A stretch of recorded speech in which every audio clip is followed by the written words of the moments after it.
Howdy!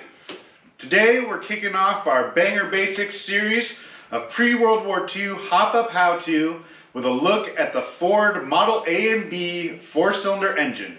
I'm Matt, this is Charlie, and you're watching Seattle Speed Shop. Stay tuned.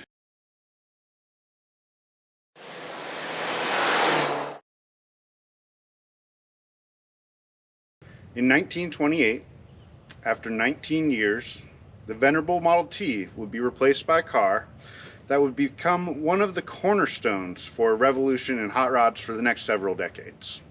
The new Ford, what we know as the Model A, was a huge step forward from the Model T.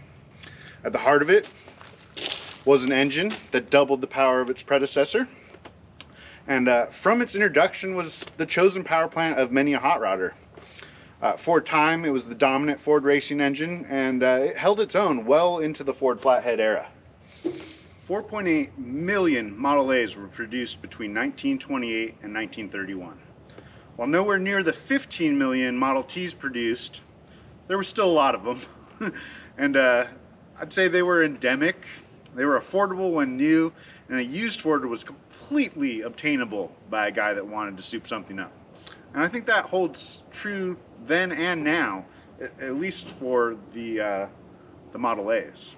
If you've been paying attention throughout these videos, you know I love these engines and the cars they came in. Today, we're going to take a look at these engines in their stock configuration.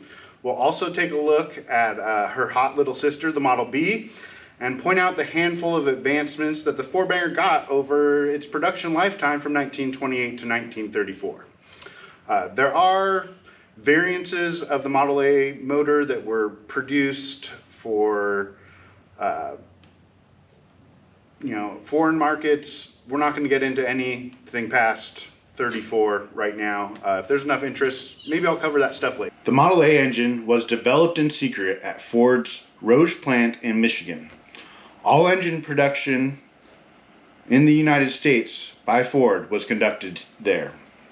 Initial production began in late 1927, and the first engine was assembled on October 20th, 1927, with production ending November of 1931.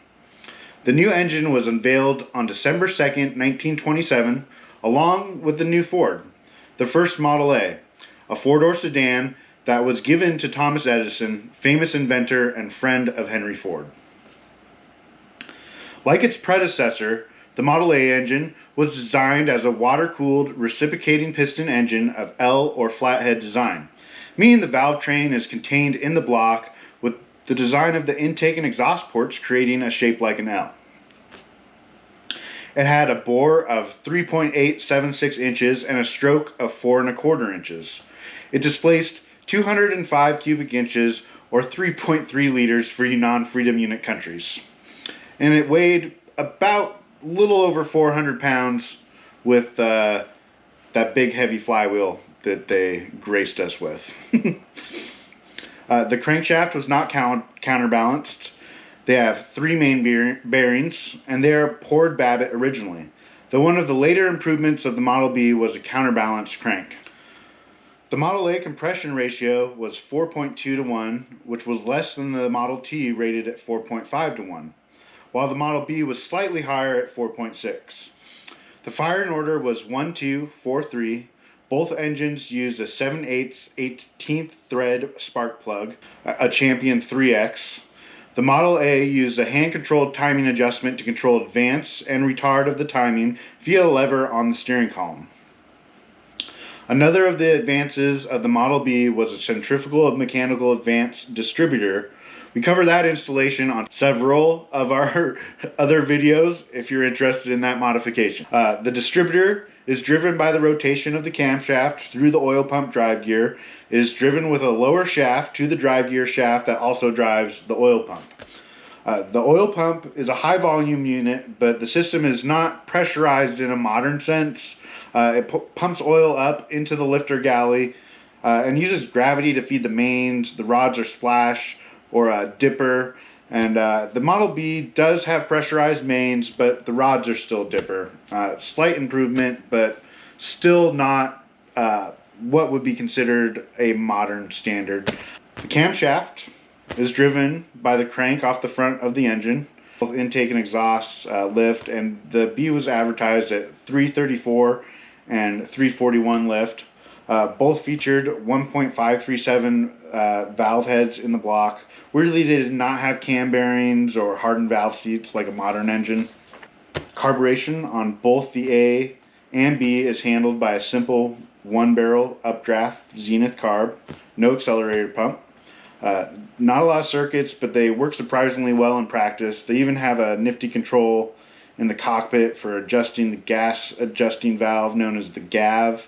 It opens and closes a little valve that flows fuel into a little port to the cap jet, and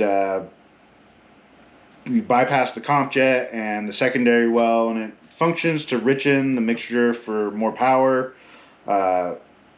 You can lean it out pretty far for better mileage, but of course, it makes less power then. The intake was 1.18 on the Model A, and it increased to 1.3 in 1932 on the B. And there have been various improvements, made over the course of production, with kind of the B being the culmination. I think there's 3 or 4 carbs and several different intakes.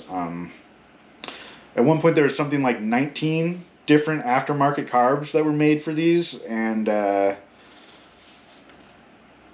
it's just, kind of shows you how much stuff was available aftermarket for these cars when they were newer. One of the major differences between an A and a B is the change from a gravity-fed fuel delivery system with the gas tank for airbags, we die like real men, cowl-mounted fuel tank, versus the addition of a fuel pump on the B block that was driven by the camshaft, and also the oh-so-accident-proof rear fuel tank that began in 1932. So, exiting, the gases are simple log-type exhaust manifolds. They're both similar in design with slight differences, but they flow well enough. But most, like in the most extreme of circumstances and applications. Starter and generator are 6-volt positive ground, basically standard designs of the era. The A has a floor-mounted push start, and the B is a dash-mounted pull switch. Cooling systems are unpressurized thermocycle design with addition of an engine-driven water pump and fan. It should be noted that the original Model A fan is kind of a known failure point, and I would avoid those at all costs, unless you're looking to replace your radiator and hood. So all of this helped produce 40 horsepower at 2200 RPM and 128 pound-feet of torque at 1000 RPM. Not exactly neck snapping, but a solid improvement over the Model T's 20. And with the improvements of the Model B, it was rated at a modest 50 horsepower.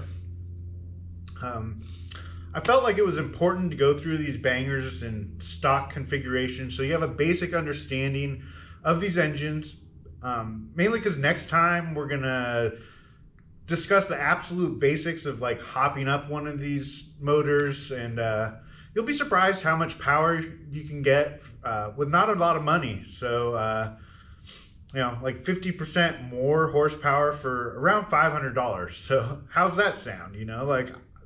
It's not a lot in the grand scheme of things, but you can't really spend $500 on a small block Chevy and increase the power 50%. It's the way I look at it is it's funner to drive a slow car fast than a fast car slow. So that's kind of what a banger is about. So I want to thank you guys for tuning in. Real quick, I'd like to give a shout out to my buddy Ryan and his son Spencer. They both went to Hershey for their first time this year. They're building their first kind of traditional hot rod together. Spencer is 8 years old, and I'm jealous that you got to go to Hershey, bud. I wish I got to. So that's on the list. So maybe next year. But I just wanted to, say, Spencer, keep working on your hot rod, and you're gonna have that thing on the road soon. So, like I said, thank you guys for watching. This is kind of the first in a series that is actually kind of architected by my buddy Ryan. So thank you for that, Ryan. We're gonna cover the banger motor and hopping it up over several episodes, just focusing mainly on the details. Kind of the whole plan for the channel is, with the Bell Auto Parts special build and the 4-banger stuff I've been showing you, we're kind of focusing on that now. Once we get done with the Bell Auto Parts special, we're going to move on to the V8 cars that I've got kind of queued up. Once we go through building some V8 cars, I would like to eventually move on to early overhead valves. So, that is several years worth of content when you think about it. So don't expect that anytime soon, but we're getting there. I'm just giving you an idea where we're going. So I hope you guys have a great weekend. I know I am. It's kind of one of the last good days of the year. I'm betting beautiful out. It's going to be in the 70s. So going to try and get a lot done this weekend, and we'll see you next time. Take care.